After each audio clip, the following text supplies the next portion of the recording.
Good morning, church. This is Pastor Charlie, and we're in the book of Nahum. Today we're going to look at 6 down to 13. Yesterday we saw that Nahum, whose name means comfort or consolation, is writing to the city of Nineveh, or about the city of Nineveh. And this is about 100 to 150 years after Jonah wrote or went even into Nineveh, and Nineveh had repented. They're no longer repentant.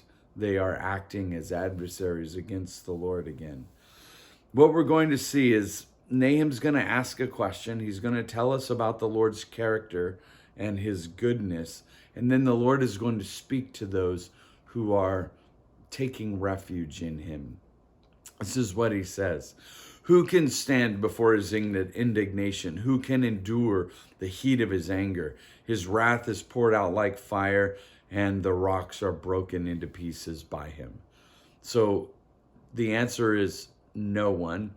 No one can stand before the Lord. When he dispenses his wrath, when he sends out in fury this strength that he has, no one can stand before him. But the Lord is good, a stronghold in the day of trouble.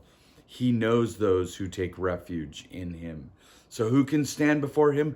No one. But he is good.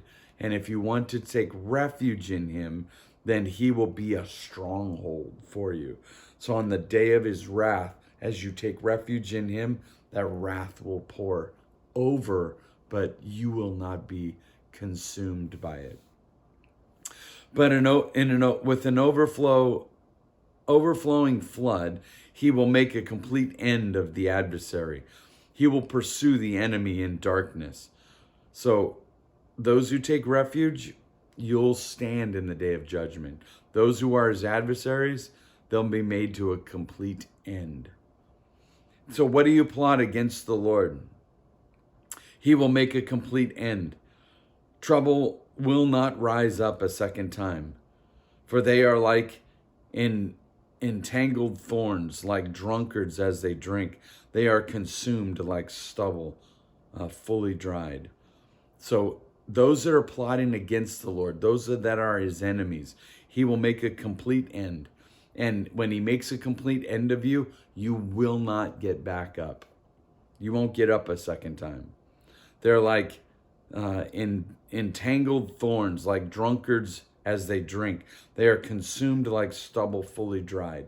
So in other words, like the dry grass that you gather up to throw on the fire to get it started because it's so easily lighted, that's the enemies of the Lord. From you came one who plotted evil against the Lord, a worthless counselor. From these that are like stubble before the Lord, they're the ones that come out and plot against the Lord. Thus says the Lord. Now the Lord finally speaks. Though they are full of strength and many, they will be cut down and pass away. So though the enemies of the Lord are many and they're strong, they're going to be cut down and pass away without any problem. The Lord's not going to have any issue with them.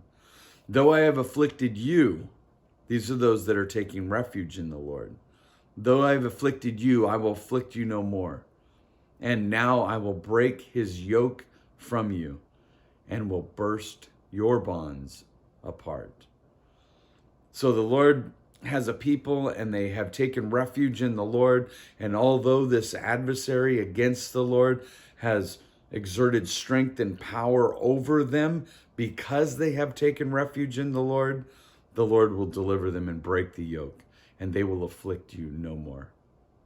So, church, although we are afflicted, although we're in this world, and because of our own desires, because of our brokenness, because of things that are going on with us, and sometimes just the providential circumstances, the things that you are under, the Lord is easily able to deliver you from. Take refuge in the Lord, and although the enemy is set upon you, he will at one time deliver you, and the enemy will rise no more, and your yoke will be broken, and you will be free in the Lord. Take comfort, church. I'll talk to you tomorrow. Bye-bye.